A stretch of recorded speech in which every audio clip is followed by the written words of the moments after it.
अस्सलामु अलैकुम वरहमतुल्लाहि वबरकातुह। मैं मोहम्मद इम्तियाज़ पलामवी। मुअज़्ज़ज़ नाज़रीन, इस हकीकत को आप अच्छी तरीके से जान रहे हैं कि दीन इस्लाम का सच्चा खादिम, पूरी दुनिया में इस्लाम का परचम लहराने वाला, दुनिया के कोने कोने में इल्म नबवी की शमा रोशन करने वाला, आलमी शोहरत याफ्ता दीनी तालीमी इदारा दारुल उलूम देवबंद पर चारों तरफ से मुसीबतों ने आ घेरा है। कभी किसी फतवे को लेकर, कभी किसी किताब को लेकर, कभी किसी और मामले को लेकर दारुल उलूम देवबंद जैसी दीनी तालीमी दरसगाह को घेरने की नापाक कोशिश की जा रही है। दुआ फरमाएं कि अल्लाह पाक दारुल उलूम देवबंद को हर तरह के शर्र व फितन से हिफायत फरमाए।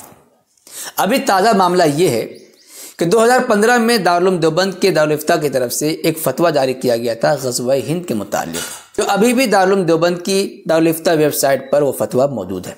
उस फतवे को लेकर बच्चों की हिफाजत करने वाली एक तंजीम ने दारुल उलूम देवबंद के खिलाफ कुछ शिकायतें दर्ज कराई हैं, जिसे लेकर के दारुल उलूम देवबंद पर कार्रवाई की बात चल रही है। कई लोगों की तरफ से कार्रवाई की मांग भी हो रही है। अब सवाल ये है कि क्या दारुल उलूम देवबंद पर कार्रवाई होगी या दारुल उलूम देवबंद पर कार्रवाई हो रही है? क्या दारुल उलूम देवबंद के खिलाफ FIR दर्ज कर ली गई है? क्या दारुल उलूम देवबंद को कोर्ट जाना पड़ेगा, हाई कोर्ट जाना पड़ेगा, सुप्रीम कोर्ट जाना पड़ेगा, या क्या करना पड़ेगा? इसी तरीके से क्या इस फतवे के मुतालिक दारुल उलूम देवबंद के असातिज़ा निगराया जो मजलिस शूरा है इस सिलसिले में बैठ करके कुछ बातें करेंगे, कुछ वजाहतें देंगे, या दारुल उलूम देवबंद ने अब तक क्या वजाहतें पेश की हैं? इन तमाम बातों को जानने के लिए हम आपकी खिदमत में अमर उजाला की एक रिपोर्ट पेश करने जा रहे हैं। इससे सारी बातें साफ हो जाएंगी कि दारुल उलूम देवबंद के खिलाफ FIR दर्ज की गई है या नहीं की गई है। इस सिलसिले में दारुल उलूम देवबंद की क्या तैयारी चल रही है, ये देखिए अमर उजाला की रिपोर्ट है। कहते हैं कि ग़ज़वा हिंद विवाद किरकिरी के बाद दारुल उलूम देवबंद ने दिया जवाब। 28 को होगी 3 दिवसीय अहम बैठक, यानी कि मजलिस शूरा का इजलास 28 फरवरी से होने जा रहा है। दारुल उलूम देवबंद न्यूज़, ग़ज़वा हिंद का महिमा मंडल करने के मामले ने 10 वर्ष बाद तूल पकड़ लिया है। अब दारुल उलूम ने इस मामले को लेकर SSP को लिखित में जवाब दिया है, यानी कि SSP को जवाब दे दिया गया है तहरीरी शक्ल में। वहीं 28 फरवरी को 3 दिवसीय यानी 3 दिन के लिए सहरोज़ा बैठक का आयोजन किया जाएगा। ग़ज़वा हिंद को लेकर विवादों में फंसे दारुल उलूम ने अपना लिखित जवाब DM और SSP को भेजा है, यानी लिखित तौर पर जवाब दे दिया गया है, जिसमें उन्होंने हदीस के हवाले से दिए गए जवाब का उल्लेख किया है। मोहतरम मौलाना मुफ्ती अबुल कासिम नौमानी ने बताया कि गुरुवार यानी जुमेरात को जांच के लिए पहुंचे देवबंद SDM अंकुर वर्मा और CO अशोक सिसोदिया को मौखिक रूप से जवाब दे दिया है। शनिवार को DM और SSP को भी एक पेज का लिखित जवाब भेज दिया गया, जो उर्दू और अंग्रेज़ी दोनों भाषाओं में है।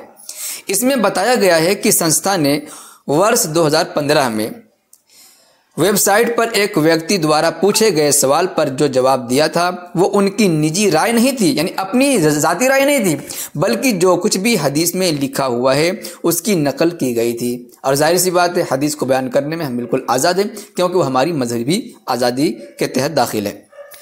उससे वर्तमान का यानी मौजूदा दौर का दूर दूर तक का कोई वास्ता नहीं है। उस हदीस में जो ग़ज़वा हिंद का तज़किरा है, उस ग़ज़वा हिंद के वाक़े का इस ज़माने से कोई ताल्लुक़ नहीं है, ये बताया गया है।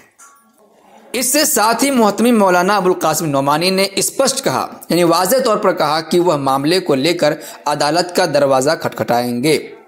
यानी अगर ग़ज़वा हिंद के इस फतवे को लेकर दारुल उलूम देवबंद पर किसी ने कोई गलत साजिश की तो इसके बाद इस सिलसिले में दारुल उलूम देवबंद कोर्ट का दरवाज़ा खटखटाने के लिए तैयार है। आप समझ सकते हैं कि कितना संगीन मामला है कि अदालत में जाने की बात चल रही है, कोर्ट जाने की बात चल रही है। बता दें कि दारुल उलूम की वेबसाइट पर ग़ज़वा हिंद को लेकर डाले गए सन 2015 के एक फतवे को आधार बनाकर राष्ट्रीय बाल संरक्षण आयोग ने सहारनपुर DM और SSP को पत्र भेजकर दारुल उलूम के खिलाफ जांच कर कार्रवाई का आदेश दिया था।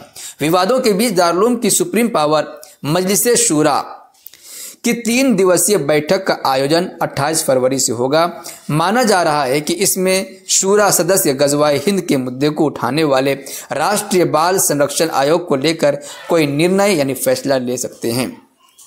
दारुल के मेहमान खाने में शैक्षिक सुधार को लेकर यानी तालीमी सरगर्मियों को लेकर के आयोजित होने वाली मजलिस शूरा की 3 दिवसीय होगा। वहीं बताया जाता है कि शूरा की बैठक में ग़ज़वाए हिंद के मुद्दे पर भी गंभीरता से विचार संथन किया जाएगा।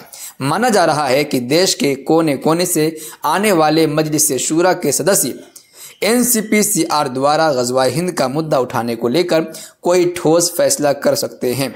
इस प्रकरण में जांच जारी है। अभी FIR दर्ज नहीं हुई है। जांच पूरी होने के बाद कार्रवाई की जाएगी। डॉक्टर विपिन ताड़ा SSP।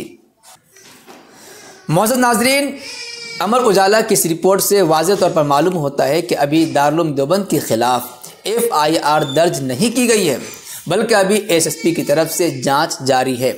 जांच होने के बाद अगर कुछ ऐसा मालूम होता है कि दारुल उलूम देवबंद में इस सिलसिले में कोई खुफिया बातें चल रही हैं तो उसके बाद फिर मज़ीद कार्रवाई की जाएगी। लेकिन अभी सिर्फ तलाशी जारी है, FIR दर्ज नहीं की गई है। इसी तरीके से अगर इस मामले को लेकर, इस फतवे को लेकर दारुल उलूम देवबंद पर कोई आंच आती है तो हिंदुस्तान में मजहबी आज़ादी दी गई है। इन तमाम मामले को लेकर दारुल उलूम देवबंद की तरफ से सुप्रीम कोर्ट का दरवाज़ा खटखटाया जा सकता है। बस आप हजरात दुआ फरमाएं, हम भी दुआ फरमाते हैं कि अल्लाह पाक हमारे मादर इल्मी दारुल उलूम देवबंद को हर तरह के शुरूर फितन से हिफायत फरमाए। और जो नए नए फितने पैदा हो रहे हैं, नए नए मसले दरपेश हो रहे हैं, दारुल उलूम देवबंद को फंसाने की साजिशें की जा रही हैं, इन तमाम चालों को अल्लाह पाक पलट दे। कुरान करीम ने साफ तौर पर फरमाया है व मकरू व मकरुल्लाह वल्लाहु खैरुल माकिरीन। हमें भी इस पर एतकाद है कि मकर करने वाले, चाल चलने वाले खुद ही अपने चाल में तबाह बर्बाद हो जाएंगे इंशाअल्लाह। वैसे इस सिलसिले में आप हज़रात क्या कुछ कहना चाहेंगे कमेंट बॉक्स में ज़रूर लिखें। इसी तरीके से वीडियो को लाइक करने के साथ खूब शेयर करें। शुक्रिया, जज़ाकल्लाह। अस्सलामु अलैकुम व रहमतुल्लाहि व बरकातुहू।